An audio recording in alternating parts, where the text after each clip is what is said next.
કરવું જોઈએ મિત્રો. તમે સ્વાર્થી ન બનો, તમે આપ મતલબી ન બનો. બીજા માટે પણ કાંઈક તમે જે સમજેલું હોય તે એમને સંભળાવો. ભારદ્વાજ જેવા ઋષિ પોતાની તપ સાધનાને ત્યાં જ સ્થગિત કરી અને કયું કામ ચાલુ કર્યું? ઇન્દ્ર મહારાજાએ ખાસ આગ્રહ પણ કર્યો કે આપણા જેવા સમજુ વ્યક્તિ, આપણા જેવા જ્ઞાની વ્યક્તિ, આપણા જેવા વિદ્યાવાન વ્યક્તિ જો ગુફામાં બેઠા રહેશે તો તમને એકલાને લાભ થશે, સમાજને લાભ નહીં થાય, દુનિયાને લાભ નહીં થાય. તો એ ભારદ્વાજ જેવા ઋષિ પણ ઇન્દ્ર મહારાજાની વાત માની કરી અને કામ ચાલુ કર્યું. ધાર્મિક વાતોનો પ્રચાર. ભલે લોકો ઘણા કહે છે કે આપણો ધર્મ છે ને આચાર પ્રધાન છે, પ્રચાર પ્રધાન નથી.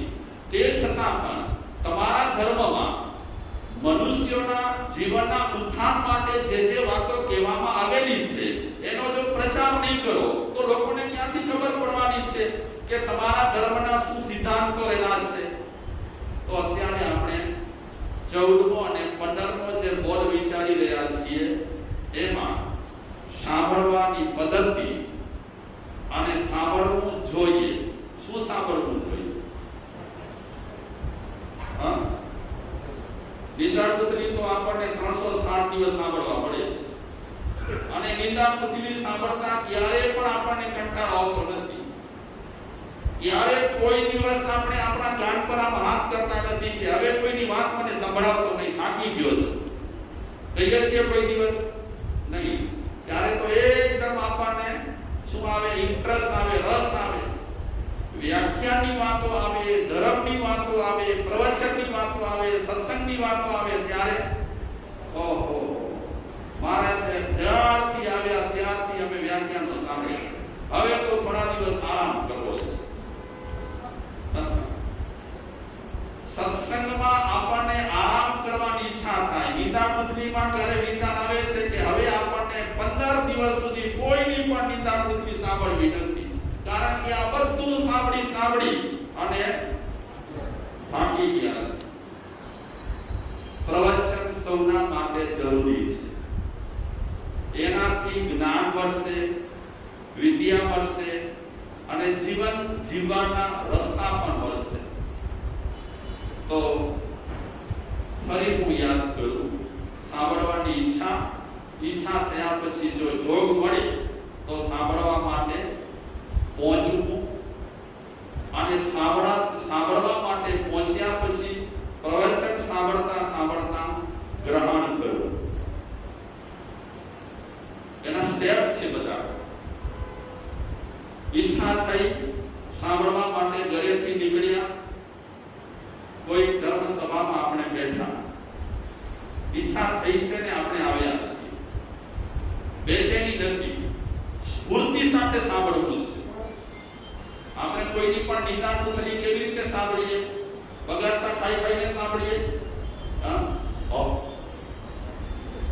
બગાસા બધા નીકળી જાય. જેવી નિંદા કુતરી ચાલુ થાય, ગપાટા ચાલુ થાય, વિકટતા ચાલુ થાય એટલે જોકા આવતા હોય ને એ પણ શું થઈ જાય?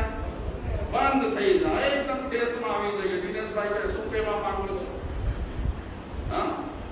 ફલાણી વાત કરવા માંગો છો?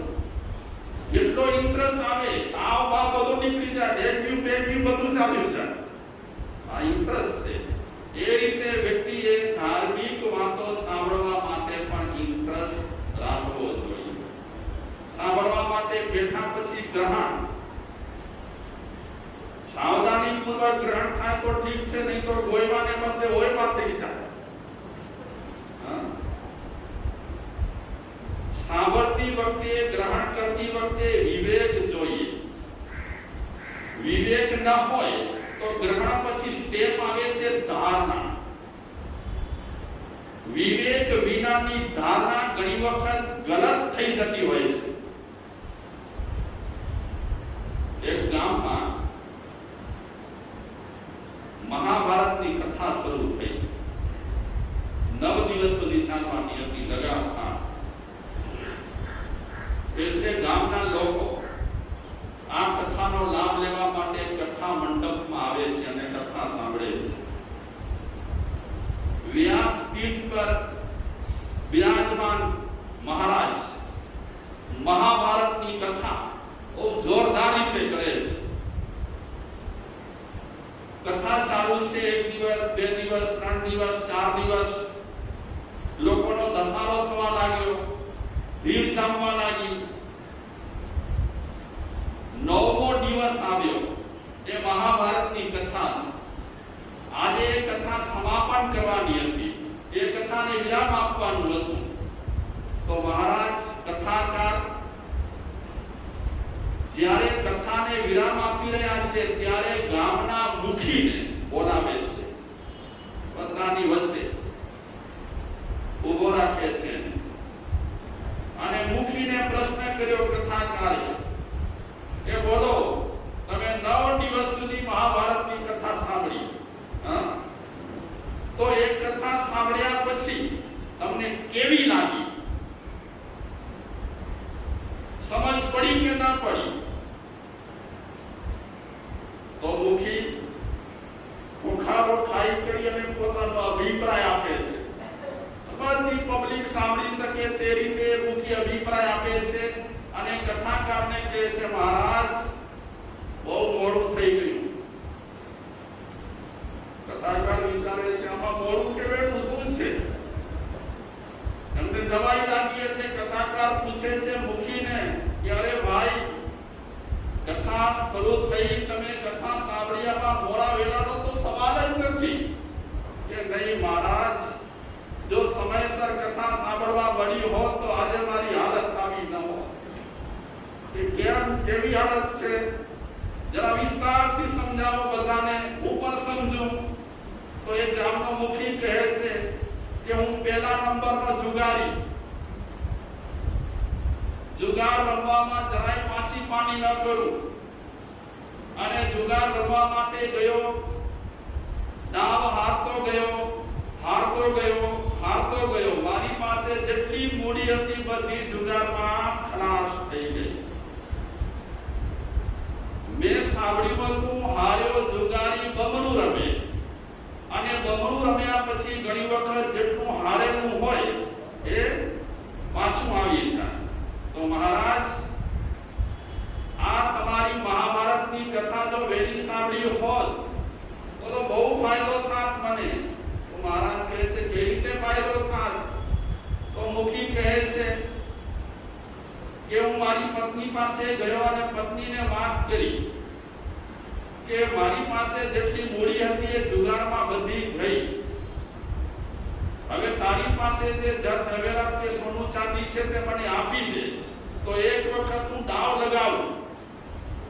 તો એક વખત છેલ્લે તારી મૂડીનો જો દાવ લગાવીશ તો જે તે કાંઈ છે હારેલું એ પાછું આવી જશે. પણ મારી પત્નીએ મને સાફ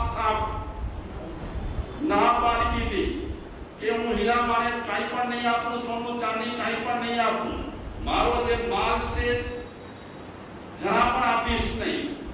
પણ મહારાજા, તમે મહાભારતની કથામાં વાત કરી કે યુધિષ્ઠિર મહારાજા જુગાર રમતા હતા અને જુગાર રમતા બધું હારી ગયા. ત્યારે છેલ્લે દાવમાં દ્રૌપદીને મૂકી હતી. આ વાત મને જો પહેલા સાંભળવા મળી હોત તો હું પણ મારી પત્નીને દાવમાં મૂકત.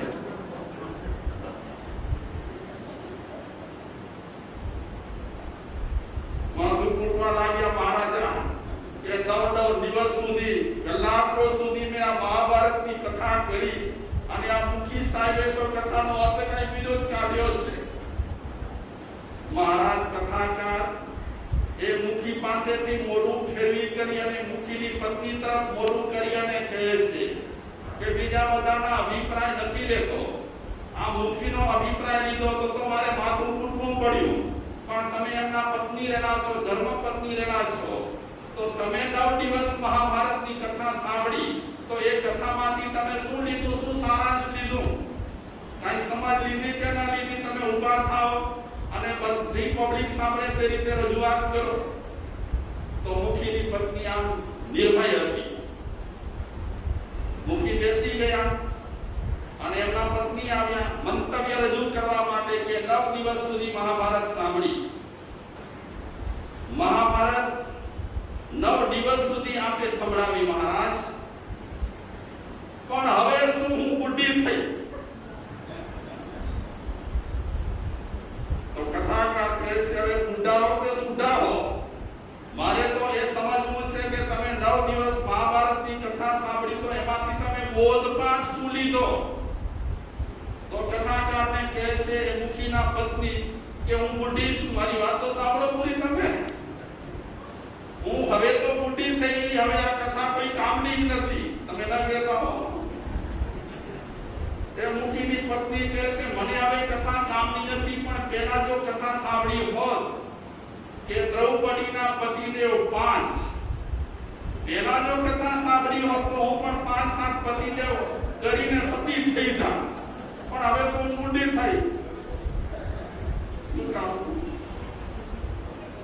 કથાકાર બિચારા કપાળ ઊંચવા લાગ્યા કે 9 દિવસ સુધી મેં શક્તિ વાપરી, આ મહાભારતની કથા કરી, પણ મુખીની પત્નીએ પણ એ કથામાંથી કઈ બોધપાઠ તો લીધો નથી. તો એ મહારાજાને ખબર કથાકારને કે મુખી આવે છે, મુખીની પત્ની આ કથામાં આવે છે, કે એમના છોકરાઓ પણ કથામાં આવે છે. તો ચલો આ બધા લોકોના વતીથી એમના દીકરાઓને બોલાવો, મુખીના દીકરાઓને. એમણે આ મહાભારતની કથામાંથી શું સારાંશ લીધો, બોધપાઠ લીધો? તો મુખીના છોકરાઓને કહે છે કથાકાર કે હવે આપ કહો, આ 9 દિવસ સુધી તમે મહાભારતની કથા સાંભળી, એ કથામાંથી તમે બોધપાઠ શું લીધો, સારાંશ શું લીધો? તો મુખીના બધા છોકરામાંથી એક મોટો છોકરો ઉભો થવા લાગ્યો, ત્યાં નાના દીકરાએ કીધું કે હું જવાબ આપું, તમે બોલવાનું જરા ગડબડ કરશો. બધા ભાઈઓ વતીથી એક નાનો ભાઈ ઉભો થયો અને મહારાજાને કહે છે કથાકારને કે આપે મહાભારતની કથા બહુ સરસ કરી, કથા સાંભળીને એટલો આનંદ થયો, પણ સમયસર જો કથા સાંભળી હોત તો કામ થાત. આ બધું કામ નીકળી ગયું પછી કથા સાંભળી. તો કથાકાર કહે છે શું નીકળી ગયો? મુખીનો છોકરો કહે છે કે થોડા દિવસ પહેલા જ્યારે તમારી કથા શરૂ થવાની હતી એનાથી પહેલા અમારા નાના ભાઈ મોટા ભાઈ સાથે બધી ફારગતી થઈ ગઈ છે. મતલબ મિલકતના ભાગલા પડી ગયા છે, થઈ ગયા છે, કરી નાખ્યા છે. અગર જો આ મહાભારતની કથા સાંભળે તો હું દુર્યોધનની જેમ કહે મારા મોટા ભાઈને કે ઈચ પણ જમીન તને આપીશ નહીં, તારે લડવું હોય તો ભલે મારી સાથે લડ. અને મહારાજા એટલી મારી તૈયારી હવે છે કથા સાંભળ્યા પછી, પણ હવે કામ લાગે તેમ નથી. તૈયારી એટલી જ છે કે લડી લડીને મરી જઈએ પણ એક ઈચ જમીન હું મારા મોટા ભાઈને નાખું તે ન જ આપું. પણ હવે શું કામ? બધી ફારગતી થઈ ગઈ, વિતરણ થઈ ગયું, વિભાગ પડી ગયા. હવે આ કથા સાંભળી ન સાંભળી જેવી છે. મહારાજા વિચારે છે કે આ બધા માથાના મળ્યા, બધા માથાના મળ્યા. આ મહાભારતની કથામાંથી કોઈએ પણ સારો બોધપાઠ નથી લીધો. ક્યારે સારો બોધપાઠ ન લેવાય? ગલત બોધપાઠ ક્યારે લેવાય? માણસ પાસે વિવેક ન હોય સાંભળતા સાંભળતા તો ગલત બોધપાઠ લેવાય. અને ગલત બોધપાઠ લે તો ગમે તેવા પ્રવચનોમાં ગમે તેવી વાતો થતી હોય એની શું અસર થાય? આ મહાભારતની 9 દિવસની કથા કલાકો સુધી ચાલી, એમાં નથી મુખીને અસર થઈ, નથી મુખીની પત્નીને અસર થઈ, અને નથી એના છોકરાઓને અસર થઈ. એ તો ત્રણેય એવું વિચારે છે કે સમયસર આ કથા સાંભળીઓ તો આપણું કામ થાય. આ તો સમય પછી કથા સાંભળવા પડી છે એટલે ક્યાંય આમ કામની નથી. તો કોઈ પણ આપણે ધારણા કરીએ પ્રવચનની, એ ધારણામાં વિવેક હોવો જોઈએ. અગર જો પ્રવચન સાંભળતા સાંભળતા ધારણામાં જો વિવેક ન હોય તો આ લોકોએ ધારણા કેવી ધારણા કરી પ્રવચનમાં? ખરાબ ધારણા કરી, ગલત ધારણા કરી. તો પ્રવચન શ્રવણ કરનાર વ્યક્તિને થોડાક મુદ્દા યાદ રાખવા જેવા છે. હું કહું, પ્રવચન સાંભળનાર વ્યક્તિ પ્રવચન સાંભળતી વખતે સરળ ચિત્ત હોવો જોઈએ. પ્રવચન સભામાં આવે એટલે એને પોતાના પંગરખાની સાથે સાથે પોતાની પાંડિત્યતા પણ ત્યાં છોડી દેવી છે. કેટલા સમય માટે? જ્યાં સુધી એ સત્સંગમાં બેઠેલો હોય ત્યાં સુધી વ્યક્તિએ પોતાની પાંડિત્યાઈ છોડી દે. પોતાના વિચારોને પણ થોડા સમય માટે સાઈડ કરી નાખવાના. કારણ કે તમે તમારા વિચારો લઈ અને પ્રવચનમાં આવો તો પ્રવચનની બધી વાતો જે તે ગોઠવવાની હોય. કઈ રીતે ગોઠવો? મુખી રીતે, મુખીની પત્ની રીતે, મુખીના છોકરાની જેમ એવી વિચારસરણી લઈ કરીને વ્યક્તિ પ્રવચનમાં આવે, ધર્મસભામાં આવે તો એ ધર્મસભામાં કહેવાતી વાતો વ્યવસ્થિત ગોઠવી ન શકે. તો સરળ ચિત્તમાં વ્યક્તિએ પોતાના વિચારો પણ થોડા સમય માટે સાઈડ કરી નાખવા. જો કે સાંભળવી એક કળા છે. ઘણા લોકો એકાગ્ર ચિત્તે તો સાંભળે, એક ધ્યાનથી સાંભળે અને પ્રવચનમાં જેવો રસ ચાલતો હોય એ રસ પ્રમાણે એના ફેસના હાવભાવ આવે. ઘણા શ્રોતાઓ બહુ જોરદાર હોય, વક્તાથી વધી જાય એવા શ્રોતા રહેલા હોય. કરુણ રસ આવતો હોય તો મોઢા પર કેવા ભાવ આવી જાય? કરુણ ભાવ આવી જાય. હાસ્ય રસ ચાલતો હોય તો મોઢા પર કેવા ભાવ આવી જાય? હાસ્યના ભાવ આવી જાય. તો એ શ્રોતા છે ને એક મેઘ થઈ ગયો કહેવાય. કલાક માટે કે જ્યાં સુધી સત્સંગ કે પ્રવચન ચાલે કે કથા ચાલે ત્યાં સુધી બધા વિચારો, ભલે જ્ઞાની હોય, ભલે જ્ઞાની હોય, ભલે ઉપાસના કરેલો હોય, ભલે બધું જાણતો હોય, પણ થોડા સમય માટે બધું પડખે કરી નાખે. ઘણા શ્રોતાઓ છે વ્યાખ્યાનમાં આવે સ્થિત પ્રજ્ઞ થઈને બેઠેલા હોય. સમજો સ્થિત પ્રજ્ઞ, મોઢાની રેખાઓ જરા પણ બદલાતી નથી. અમારે કચ્છના સાહિત્યકાર કહે છે કે અમે એક સભામાં ગયા. એ સભામાં રાત્રિનો સમય હતો. સાહિત્યકારો એક પછી એક હસવાની વાતો કરી, પણ કોઈ હસ્યા નહીં, કોઈ ન હસે. તો એ બધા સાહિત્યકારોને, કવિઓને વિચાર થયા કે આટલી વાતો કર્યા પછી કોઈના મોઢા પર જરા પણ હાસ્યના ભાવ આવ્યા નથી. તો છેલ્લે એક કવિ ઉભો થયો અને કહે છે કે હવે હસવા માટે એક જ ઉપાય છે.